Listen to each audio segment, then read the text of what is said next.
Welcome to the Weekly Squeak, your weekly geeky squeak with me, as always, Christian Scheller.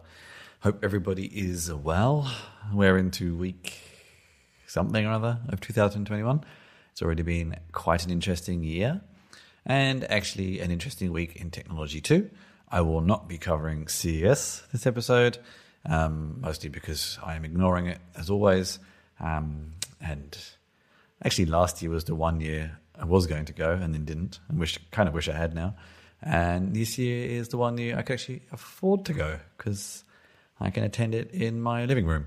But the time zones don't work and it's hard to keep up to date with everything. So I may do a summary next week. But for this episode, I will mostly just do my usual roundup of links and then an interview.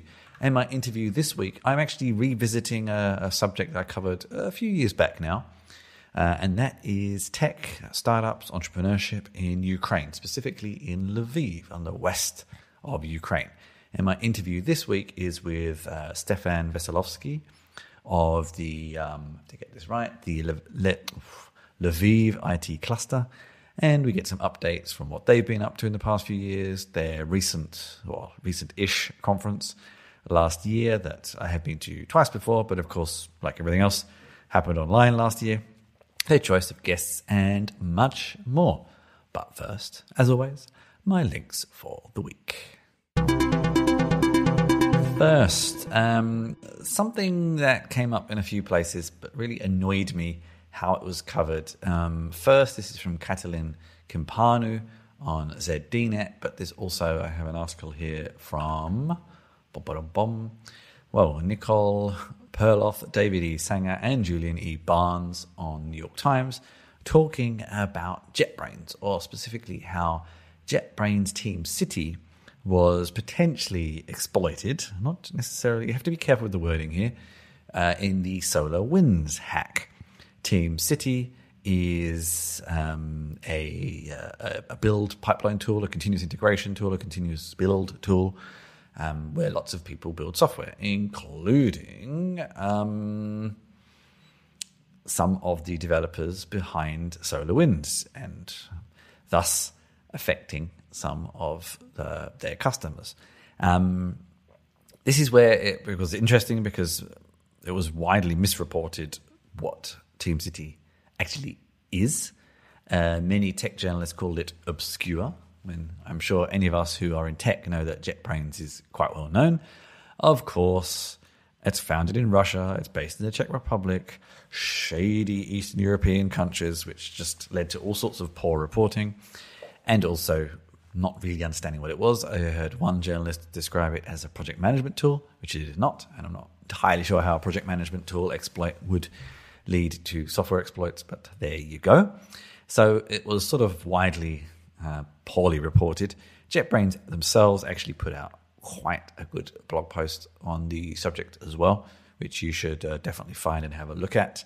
But as we all know, if we have problems in our software, the problem is in the software. The build environment is only one part of that. And I guess it's hard to know exactly.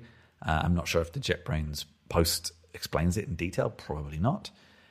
Quite how that was exploited. And I mean, it could have been Jenkins, it could have been CircleCI, it could have been any other one of these tools.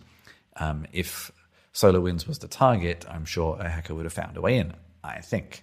But it was interesting. It irritated me mostly because, the reporting was so poor, and you realize that a lot of tech journalists don't understand the technical side of things, and that bothered me quite a bit. Because usually they're dealing with quote-unquote consumer tech or the aspects of developer tech that cross over with consumers. And this was very much one of those cases where a lot of people didn't really understand the concepts they were covering. Anyway, have a read of those two posts. Have a look at the JetBrains blog, and there's some other wider reporting on the whole SolarWinds hack. And make your own minds up. I would love to hear what you think. Go to christianschiller.com and you can find all my contact details there. Leave a comment on the podcast episode, etc., etc. Would love to hear your opinions on that. Next, actually, there's a theme developing here. This is another case of slightly misleading reporting, or possibly... It's actually hard to say where this lies. Anyway, let's dig in. This is, again, widely reported. I've got an article here on Forbes from Zach Doffman and an article here on 9to5Mac from Ben Lovejoy. But the topic is actually, well, Apple have recently pushed out these privacy labels to App Store entries that I'm not actually 100% sure if developers have to follow them or if there's some kind of smart detection that populates them automatically. But either way, the big target was really Facebook, and showing iOS users, Android users do not really get this benefit, quite what WhatsApp is doing on Facebook is doing with applications and the data on those applications. This coincided with an announcement that WhatsApp would make people accept a new terms and conditions that kind of ties into some other privacy concerns. And if you look on I think actually both these posts have it. The 9to5Mac one goes further. It shows iMessage, WhatsApp, Facebook Messenger, and comparing the information each of them collects. But the interesting thing, and this is partially poor reporting, partially poor information given out by Facebook in the first place. It's caused a flurry of people in many of the groups I'm in as well to all be looking for alternatives to WhatsApp. And granted, you may have reasons for that, but a lot of people have not truly understood what this actually means. And this is not to say that I necessarily agree with what WhatsApp is making users go through, but a lot of the information that is listed here is actually only to business conversations you have. So if you use WhatsApp to converse with a business, and I can frankly say I have never done that. So, and for the most part, as far as I understand, the conversations you have with your groups of friends or individuals doesn't really change. That's not to say that they are not taking some information. This has never been the actual content of your messages, just metadata.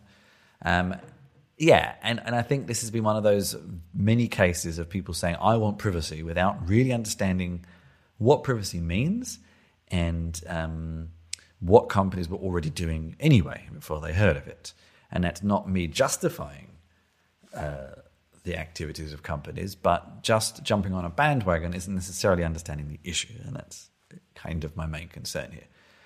And I would imagine it's been quite a bad PR and user kind of weeks for WhatsApp and for Facebook, as people jump ship a lot to Telegram and Signal.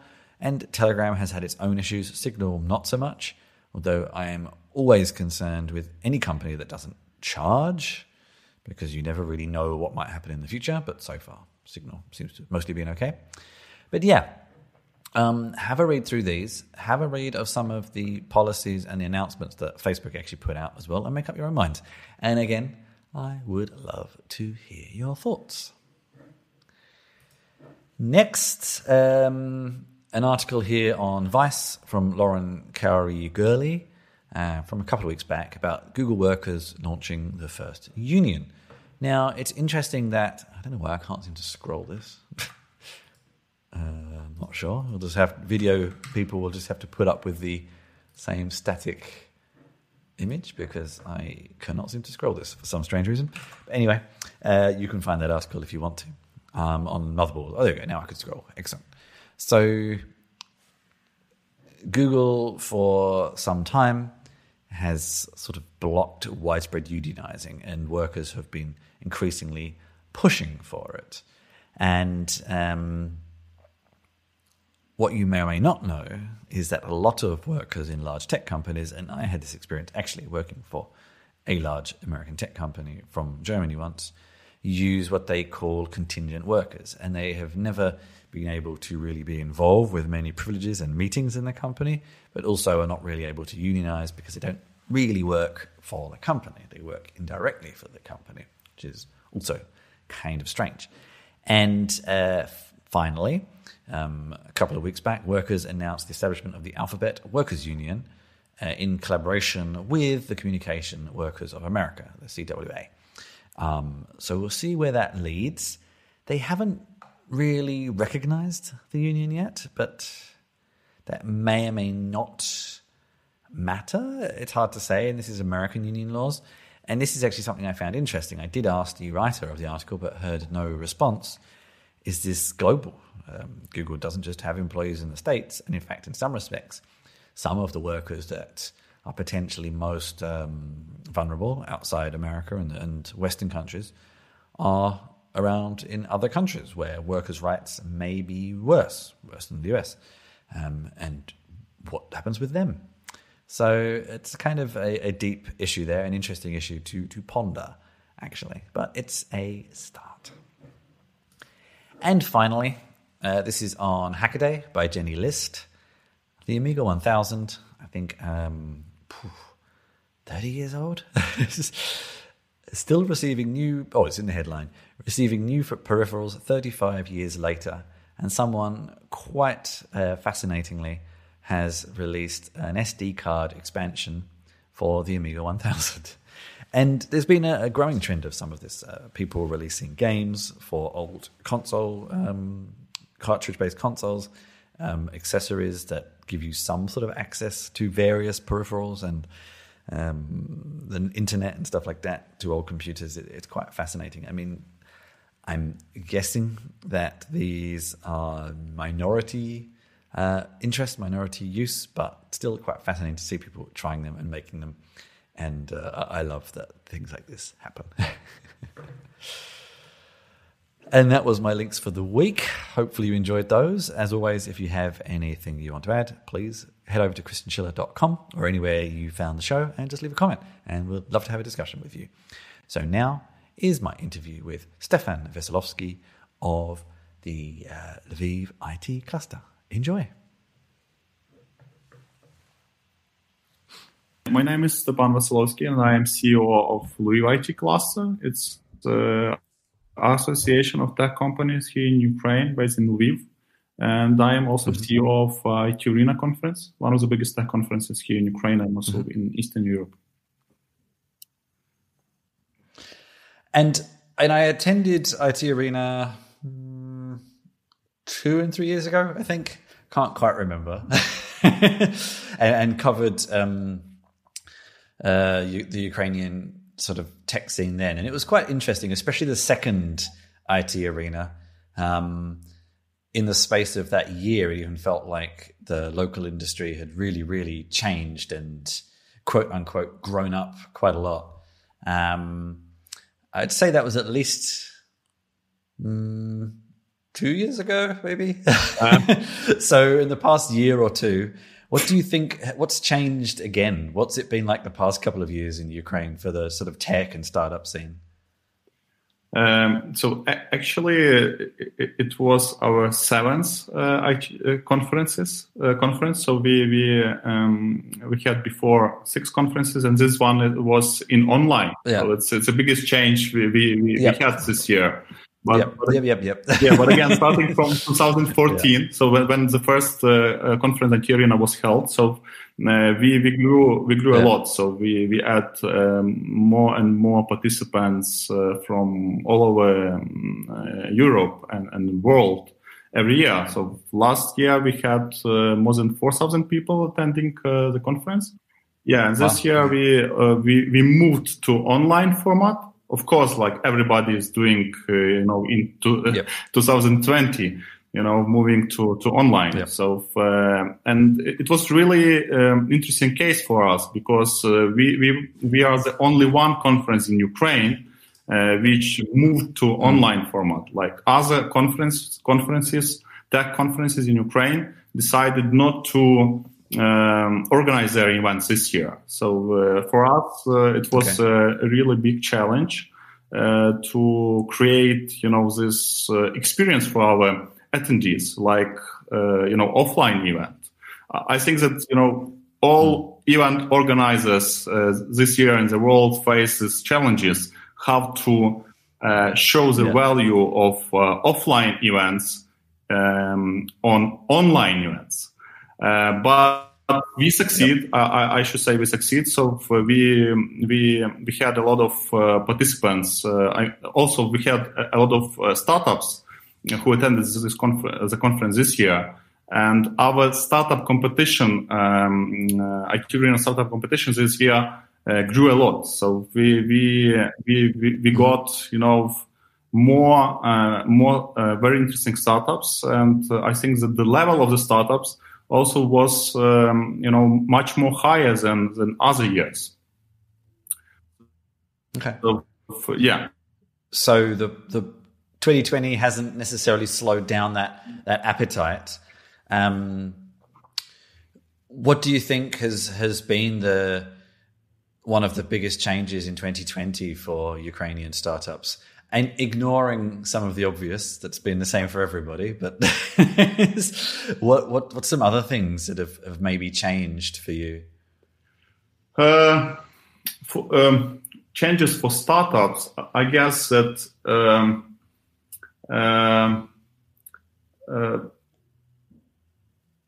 from one side, it looked like, countries close their borders, and startups should be more focused on the local markets. But from the other side, like the world becomes more open because like everything moved into online.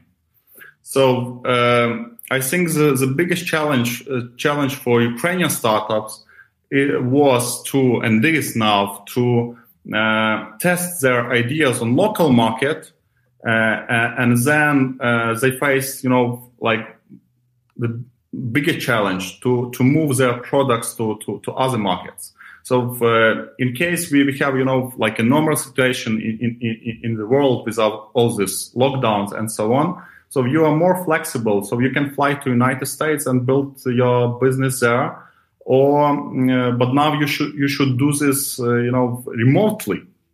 But like everybody knows that if you want to, build your business on the market, you should be on this market. But now, everybody is trying to do this remotely. So from one side, it's easier for startups, but from this like second view, it's more harder, because you are close in your country, you can't travel. So then you should, build all networking, businesses, contracts online. So, and I think like people who are working in sales understands me, because it's more easier to sell when you can, meet people, you can jump into plane, for example, and fly to a client. In this case, you should do everything online. But again, so there are a lot of, opportunities in this case. For example, the winner of Ukrainian Startup competition is a company which is building like a marketplace for agricultural companies.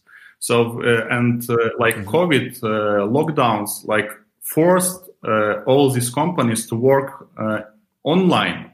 But that agriculture industry is more like tradition and. Yeah. But now they understand the value of all this, IT things more, because before that they just were using like tools to make their work more efficient. But now they are like moving totally online. Yeah. So actually, companies that helped other companies get online probably did quite well, which I think is what we mostly witnessed. Yeah. Agriculture is interesting because a lot of agriculture can't happen online. You can't grow food online, but some of the other aspects can, I suppose. And I mean, the thing that hit me the couple of times I visited was just the appetite to be involved and create things and do things was very, very strong. And I think has been for some time, but it was accelerating even more. Has that continued in the past sort of 18 months to 2 years? There hasn't really been, as far as you're sounding, there hasn't really been any reduction in enthusiasm for this kind of lifestyle.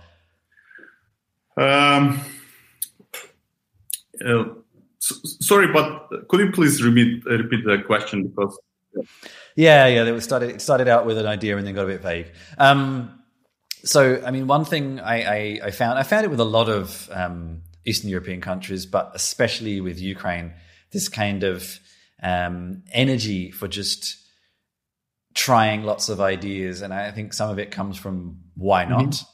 In fact, some of what you said about having to work online more, I think actually for a lot of Eastern European countries, especially, that was what a lot of people were doing anyway. They found better opportunities working for a company from elsewhere anyway. So it wasn't particularly different this year for them, probably. Just the sales and contracts and things like that. Probably the bigger problem was getting other people to work with them, not doing the work because they weren't used to it. Whereas maybe people in Ukraine were more used to it.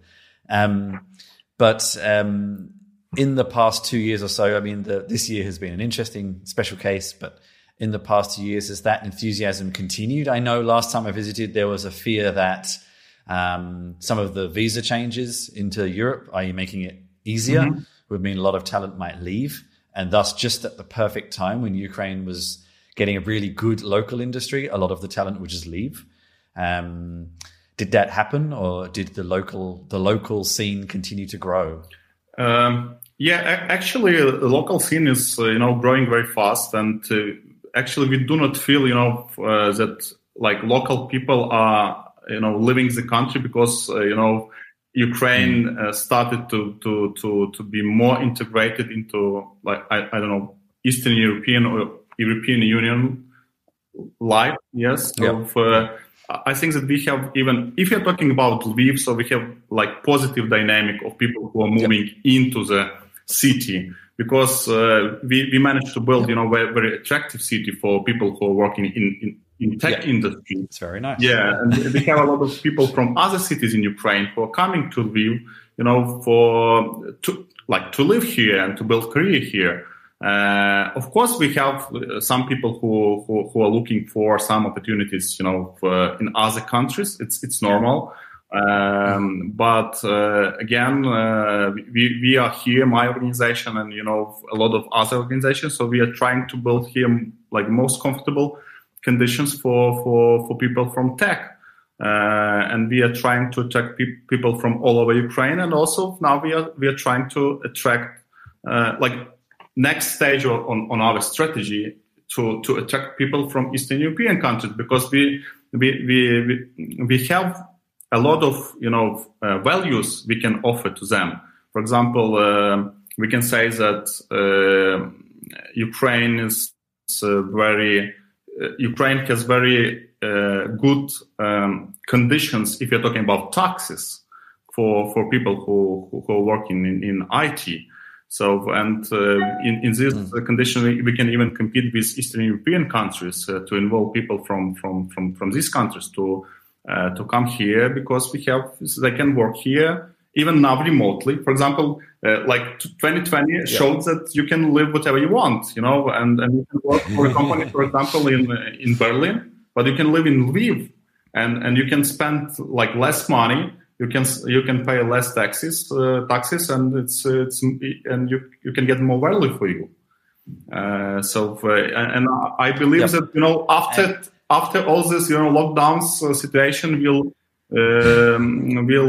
be in past in few years. So like Eastern European countries like Ukraine and especially Lviv will benefit a lot, because people will think about their way of living and place of living. So they will consider like other locations to move, and here we are. So we can offer a lot of values for these people. Yeah. And to clarify, Ukraine is a big country, but Lviv is less than an hour and a half flight from Berlin, and it's quite near to Poland. In fact, I think it used to be part of Poland at some point a while ago, but but it's very close. Yeah. So it's close, and again it's benefit, because you are 1 hour flight or 1.5 hour flight from Berlin, and you are 1 hour drive if you're talking about like drive a car to Polish border. So, and we have like very developed infrastructure. It's so you can, for example, you can live in Lviv, and you can like easily communicate and travel to other European countries in 2 hours. So you can be in Berlin in 2 hours. For example. Yep. And the one thing I remember, I mean, I think this was a little bit with the IT cluster, but also with the large project in Kyiv, the tech city, is it? I think you both mentioned last time I spoke with you that sometimes, like a lot of the European countries and America as well, will get government funding to kickstart some of these programs and things, and it's often a little bit harder in Ukraine. So, what's the funding situation been like there in the past few years? Are you getting more outside investment, or are local investors still filling that gap, or has the government changed in the way they invest? How's that been going? So if you're talking about investment in such like huge project, like for example infrastructure, I mean like IT park you mentioned, so it doesn't matter in which city it is. Even just some of the smaller companies as well, I suppose. Yeah. So for example, let's start from small companies and startups. Yeah. So now it's not a problem in Ukraine to get investment because we have a lot of investment organizations, companies, venture capital firms. We have angel clubs. We even started our own angel club last year. Yeah. So we have more. For example, I have approximately one meeting per week with investment fund. Even now. The companies who are looking for some good projects or companies to buy, but if you're talking about like huge infrastructure projects, again, it's more, it's not so easy, but it's possible, because you should involve more international companies to such projects, to fund such projects. And it's taking more time than working with local investors. But again, it's possible here, and we are proving this by our projects. Again, COVID situation, lockdowns, slowed us a little bit, and now we are thinking about some changes into these projects. But we are not canceling, our initiatives. So we started even, creating and initiating new projects. So, but again, lockdowns just, fixed a little bit our expectations, of course, and of course, timing.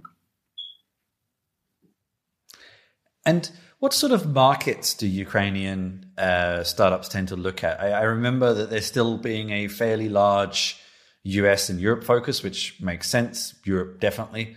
US to a certain extent. But where Ukraine is, kind of, you almost have, well, it's not close, but you're also a little bit further towards Asia in some respects. Are some of the local companies starting to look further east as well as for potential customers? Or do they still mostly look west? And I mean, obviously the globe is round. So, but traditionally when you look at a map, are they still mostly looking west, or are some starting to look to the east as well? Well, so more like our main markets for Ukrainian companies are, of course, Europe and United States, Canada, and so on. Why Europe? Yeah. Because we are close to Europe, so we are mentally, we understand like European people, and European people understand us. So it's normal that we are, that our companies are focusing on into this market because they understand this very well.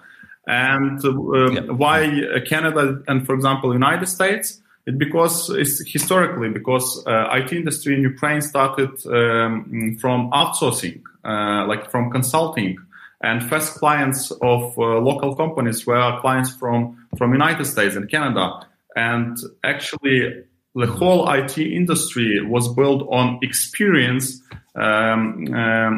which these companies, Ukrainian companies, got from United States companies. And that's why we also understand, like people who are working in tech industry in Ukraine also understands very well this market. That's why we are more focused on these two markets, and they are huge. So we are more closer to European market and North American markets than to Asia markets. Actually, I remember people saying that to me as well, that Ukraine and sections of Eastern Europe generally had built up a lot of experience outsourcing and were getting bored. So there's a lot of talent and a lot of experience that was ready to be, people were ready to do something else with it as opposed to just do work for other people, which is also interesting. And I found the same thing in Belarus as well. Just a lot of talent that was kind of a bit fed up with just doing other people's work and let's do some of our own things. In fact, at an event I went to in Belarus, most of the attendees I spoke to were Ukrainian. So yeah, getting around. And let's just talk about IT Arena. I do remember the times I went. It's actually quite large. It might surprise people how large it was. I think you said 3,000 or 4,000. It was in an actual arena. Mm-hmm. The name is not just a name. It's actually in an actual arena. And you had a lot of, obviously a lot of kind of local and neighbors, speakers and guests, but also people from all over Europe and the US too. I think the year I last came, you had one of the keynotes was Alexander Nix from Cambridge Analytica, which was that very interesting year. Yeah. And this year, I do believe you had.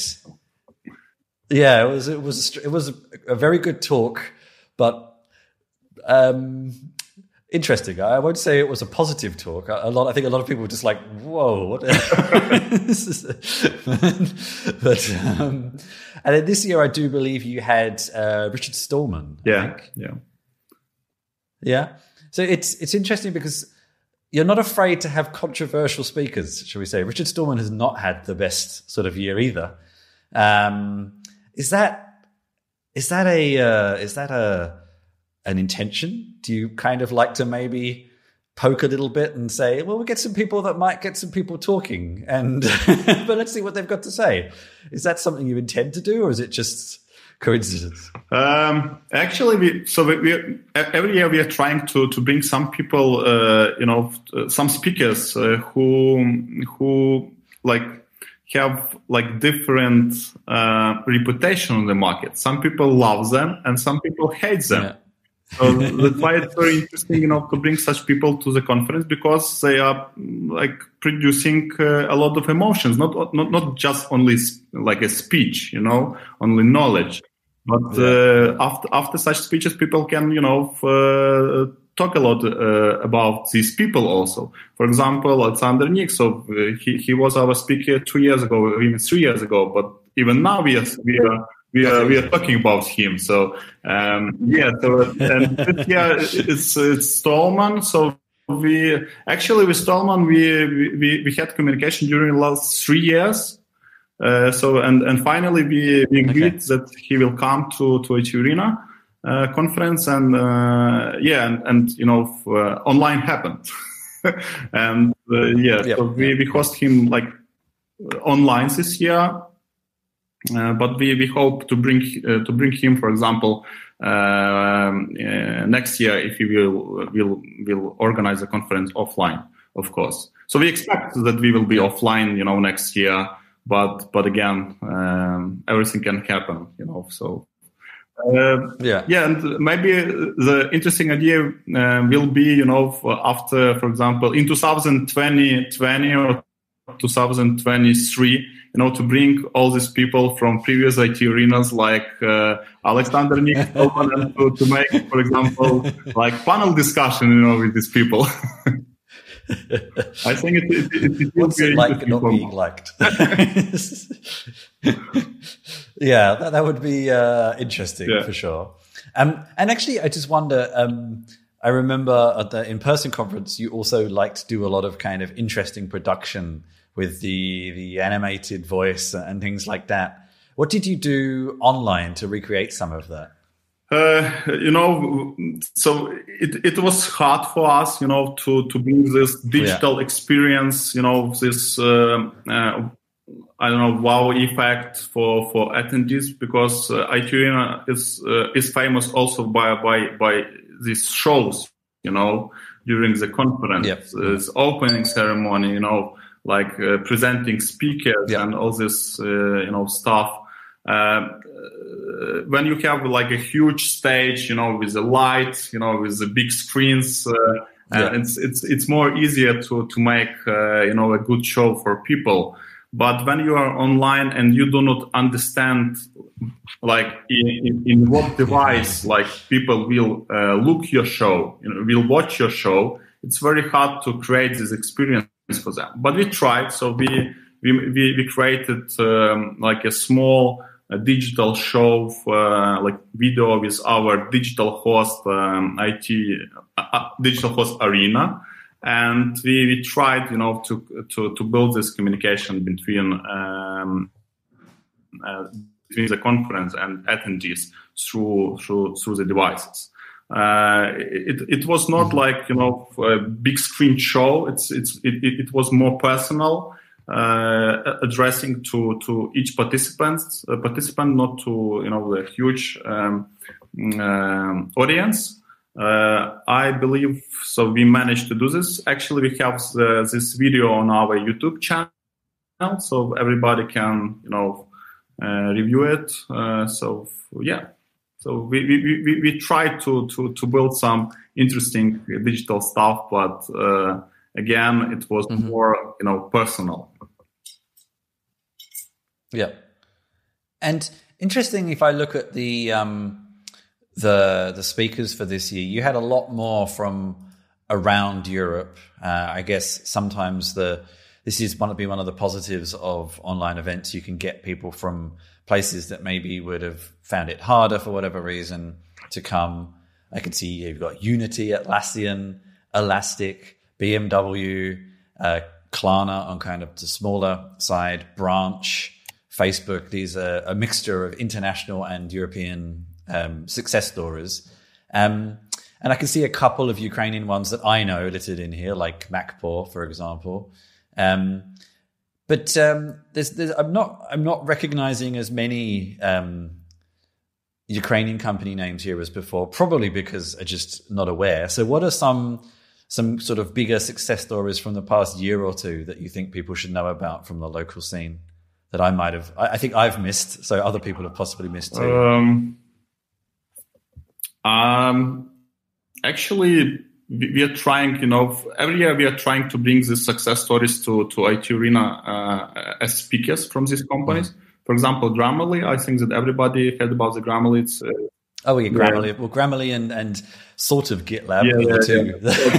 Like the founders of the companies were speakers last year on our conference. But again, we are trying, so we are building IT Arena not like a local conference. So we build international conference. So we want to build a product, like conference, like a product, which will be interesting not only for Ukrainian attendees, but also for people from other countries in Europe and of course from United States and Canada and so on. So that's why we are like the percentage of Ukrainian speakers is so small, because we are trying, to build the lineup more international, to be more interesting to our attendees from all over the world. For example, last year we had more than 25% of attendees from other countries, not from Ukraine. So, and we are trying, to increase this number up to 50%. This year online, so we expect to get more people from other countries, but we had the same ratio, if you're talking about international attendees or Ukrainian attendees. It's because, the market of conferences became smaller. And we have, few conferences online, which moved online, in Europe and of course in the world. Yeah. And the competition between these conferences started to be, more. For us, it was a challenge, to win the competition. For example, with the Next Web or Web Summit, because the prices, for the conferences like in the same range, and Yeah, that's actually a very good point. That's a Yeah. very good point. Yeah. Yeah. But when you are offline, it's actually not something I'd really thought about. Yeah, but when you're offline, so it's actually a very good point. people are going not only visiting conference, they also want to travel, to visit new places, to visit new cities, and it's also like our advantage, like our value we can offer to our participants. But this year, you can like conferences can just offer content, knowledge, and networking. So that's all. But very valuable products, part of the product of the conferences are offline networking, traveling, and fun parties, of course. Yeah. That's why everybody who moved to online have to transform all this experience into online, but it's impossible, and the competition. Exactly. So it was this year for online events was very complicated. So, but again,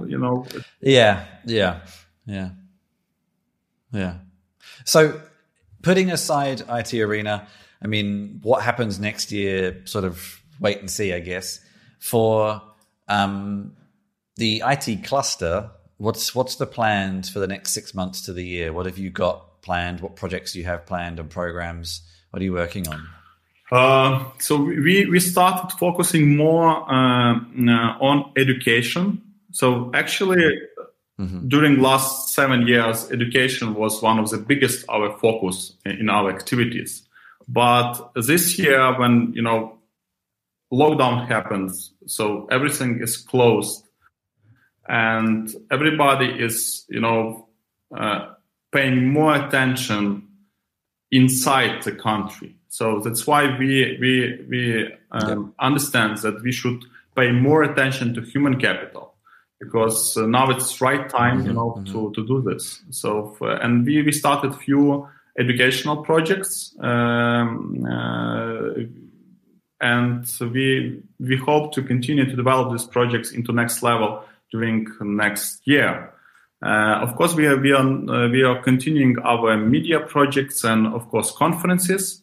So we have two conferences. Like IT Arena is like the most famous one. Everybody knows about this conference. So we moved this conference into online. But we have the second one, which is part of of very famous jazz festival here in Lviv. Oh, okay. So and we have we still have few challenges for next year, how to transform our other projects into online format. So it's I think for conference organizers, I think it's been an interesting year. People have figured things out, but what do you do next? I think that's the question. Okay. I think a good question just to end on might be, apart from some of the companies you mentioned that people might know, are there any Lviv local or Ukraine local companies, startups that you think people should know about and look into because they're doing something really interesting?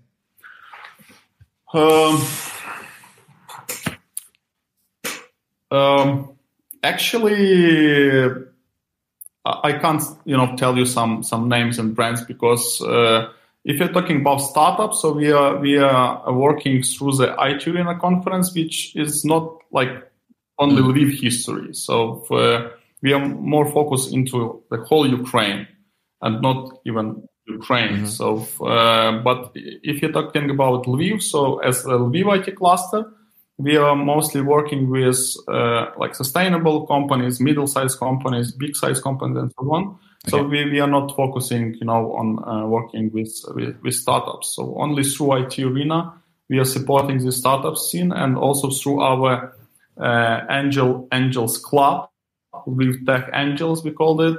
So we are not, just closing into Lviv city, because the startup tech startup scene in Ukraine is too small, for dividing the scene into, Kyiv, Lviv, Kharkiv, and so on.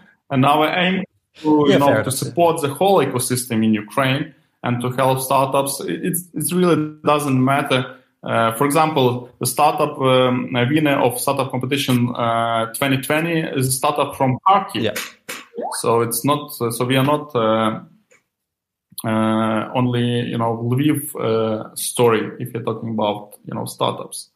So and I think that's what I was just actually. Yeah, I think that if you want to get an info who are the best startups in Ukraine now, you should definitely look into a list of finalists of IT Arena startup competition, and these companies should definitely put your attention, pay attention into this company.